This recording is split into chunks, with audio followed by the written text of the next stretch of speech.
Faith in the traditional Catholic sense of cognitively assenting to a lengthy checklist of dogmatic abstractions no longer comes easily to me. I find myself struggling to find any real meaning or deep fulfillment in theology and rituals. I don't flatly reject these things, but I also cannot bring myself to consider them a priority. Speculating about the supernatural is quite frankly so disconnected from the day-to-day experiences of most human beings. However, I can appreciate the power of rituals and a theological framework to bind a community together, reinforce a system of values, and offer a library of language, metaphors, and stories to make sense of the absurdities of human existence. In the last decade and a half, I have been more drawn to the humanistic elements within the Christian tradition, such as unconditional love, even for your enemies, care for the poor and the marginalized, mercy, and the belief in opportunity for change and continuous spiritual growth. I like to think of salvation as the liberation from human egotism. I don't intend to dismiss the mainstream theology of redemption as being false or of little value, but I just find orthopraxy to be more compelling than orthodoxy, because our beliefs are inescapably suppositional, as the divine remains beyond our grasp. Of course, I still do leave the door open to the supernatural, as humans have recorded countless inexplicable occurrences throughout our history. I simply find that much of traditionalism is superstitious and obsessively neurotic about a network of unfalsifiable beliefs, justifications, liturgical minutiae, and value judgments that have little to do with the real world outside our minds. But in light of Divine Mercy Sunday, I want to recall an experience I had 11 years ago, which was a beacon of hope amidst my faith struggles, and remains a consoling memory. It was Divine Mercy Sunday, 2014, and my mom had been encouraging me, or more like nagging at me, to go to confession, something that I had not done in about a year. In deference to her and to tradition, I decided to give it another go. It wasn't exactly that I had given it up, but I was working lots of things out independently. Somehow, though, confession had proven to be an exercise in accepting responsibility for my shortcomings and vices.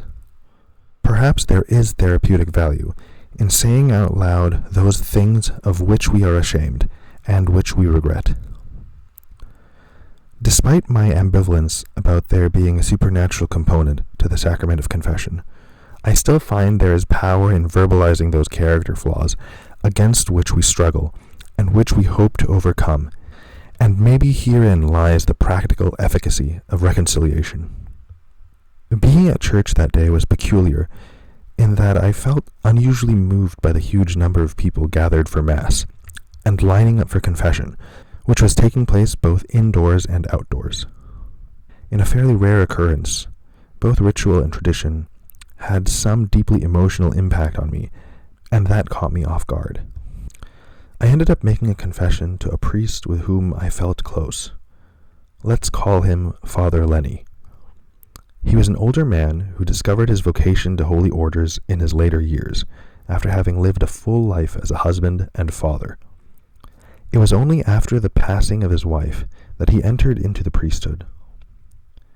Father Lenny's approach to ministry, and especially his sermons, had this uniquely paternal quality, because he wasn't merely a spiritual father. He lived fatherhood and knew the ins and outs of domestic life, with all its triumphs and tribulations. Father Lenny radiated unconditional love and compassion. During this confession, I was open and honest about my failings, and they were many. But rather than rebuke me, his words conveyed a sense of healing, empowerment, and consolation. But most of all, they expressed love.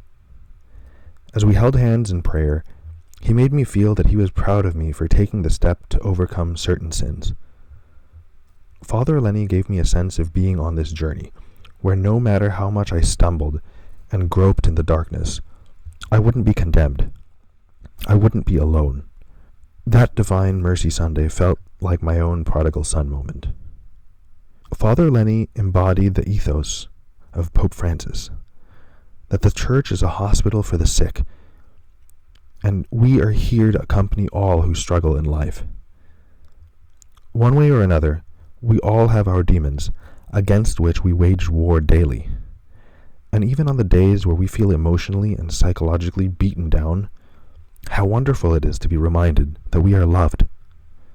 Regardless of creed, religious practice, or philosophical framework, Divine Mercy 2014 reminded me that the power and experience of human connection is infinitely more impactful than all the books, apologetics, and theological abstractions of the last 2,000 years combined. It doesn't matter how many issues I have with certain aspects of institutionalized religion. These moments of kindness, mercy, renewal, and hope keep my relationship with the Spirit alive. Love. That's what it all comes down to. And Father Lenny gave me an experience of God that I long to rediscover.